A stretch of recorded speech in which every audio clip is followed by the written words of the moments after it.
सरिता रसोई घर में थी।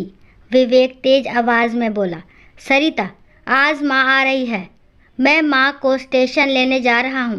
इतना सुनते ही सरिता ने माथा सलवटों से भरकर कहा, ले आओ।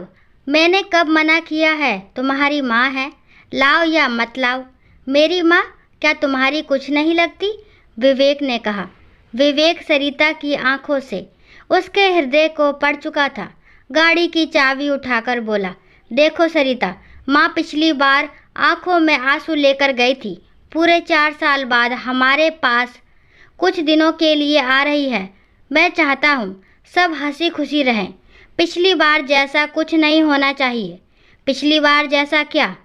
सरिता आवेश में आकर बोली, तुम्हें क्या लगता है गलती मेरी थी?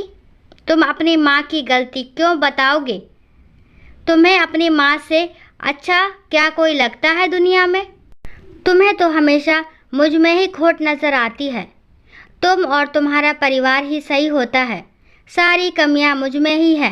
बस मैं इस दुनिया की सबसे बेकार बहू, बेकार पत्नी हूँ। विवेक बोला, सरिता, बेकार की बातें मत करो। मैं बस यही कह रहा हूँ, जितने दिन भी माँ यहाँ रहे, सभी लोग उनसे अच्छे से पेश आएं। उनके पास बैठे, उन्हें समय दे।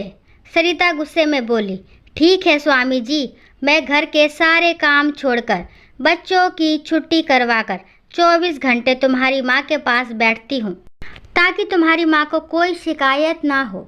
तुम पागल हो क्या? विवेक ने कहा। जो मैं समझाना चाह रहा हूँ तुम समझना ही नहीं चाहती। सरिता फिर बोली, मैं सब समझ रही हूँ, तुम जो समझाना चाहते हो। पिछली बार भी तुमने सारा लेक्चर मुझे ही दिया था, अपनी माँ को कुछ नहीं कहा। तुम हमारी परवाह ही कब करते हो? मैं और मेरे बच्चे जाए भाड़ में, तुम्हें तो अपने परिवार वाले चाहिए। चाबी मेज पर फेंककर विवेक गुस्से से बोला, तो ये सब मैं किसके लिए कर रहा हूँ? मेरी एक ही बहन है, उससे मिले हुए भी 2-2 साल हो जाते हैं। बाबूजी के जाने के बाद माँ गांव में अकेली रह गई, लेकिन मैं यहाँ नहीं ला सका ताकि तुम लोगों के जीवन में कोई डिस्टर्ब्स ना हो। तुम कहती हो मुझे अपने परिवार वाले चाहिए। जिस बड़े भाई का हाथ थामकर इस शहर में आया था, जिसने सब कुछ सिखाकर इस काबिल बनाया कि तुम लोगों का भरण पोषण बहुत अच्छे से कर रहा हूँ, उस भाई की मृत्यु के बाद कभी उसके बच्चों को 2 पैसा का सहारा नहीं दिया, और तुम कहती हो मुझे मेरे परिवार वाले चाहिए। माँ के साथ तुम लोग कैसा सलूक करते हो, क्या मुझे पता नहीं? सरिता ताव में आकर बोली, हाँ हाँ बोलो, मैं भी तो सुनूं, कैसा सलूक करती हूँ मैं तुम्हारी माँ के साथ। तो सुनो। विवेक भी आज दिल की बात कहने के मूड में था।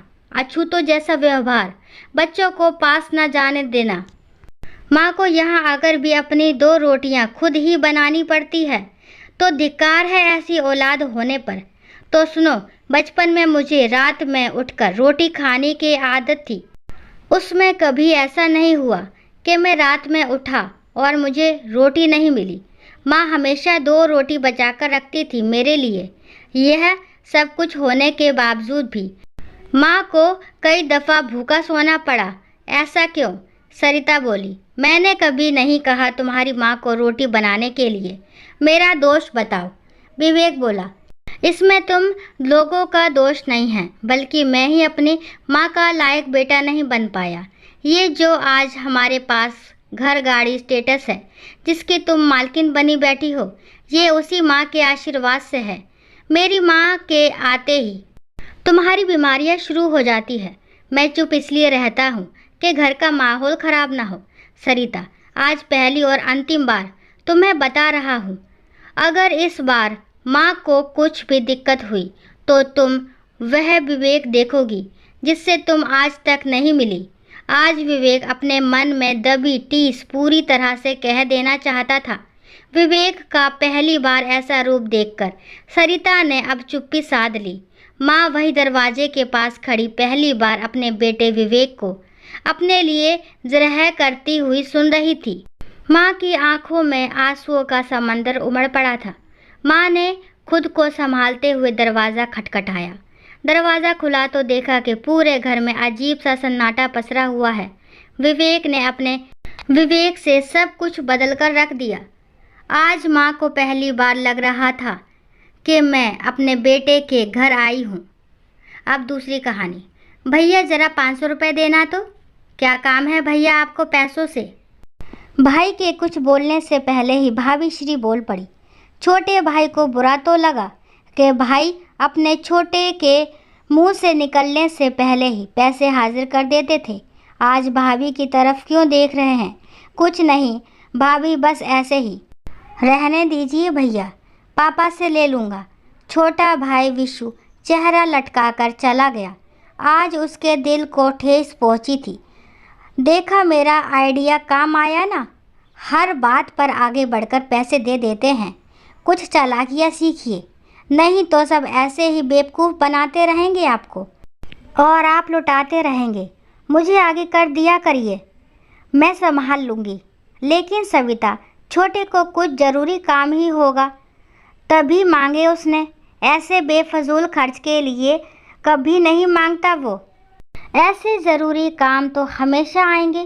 कल को उसकी बीवी आएगी, उसकी बिंदी लिपस्टिक के भी फिर आपसे ही मांगेगा। तुम मुझसे ज़्यादा बहस मत करो, जाओ अपना काम करो जाकर। आज जीवन में पहली बार अपने छोटे को मना करके बड़े भाई का मन भी भारी था, पर पत्नी के आगे कुछ बोल नहीं पाया। कुछ दिनों में छोटे की नौकरी एक बड़े ओहदे पर लग गई। अपनी पहली सैलरी से कुछ लेकर बड़े भाई साहब के पास आया। लो भैया, आपके लिए एडिडास के जूते। हमेशा आप कंपनी के जूते पहनने का मन मारकर रह जाते थे। लीजिए, अब पहनिए। अपने हाथों से भाई को पहनाने लगा। साइज़ देख लो भैया, ठीक है ना? भाभी, आपके लिए स्मार्ट वॉच लाया हूँ। कब से मन था आपका लेने का, है ना?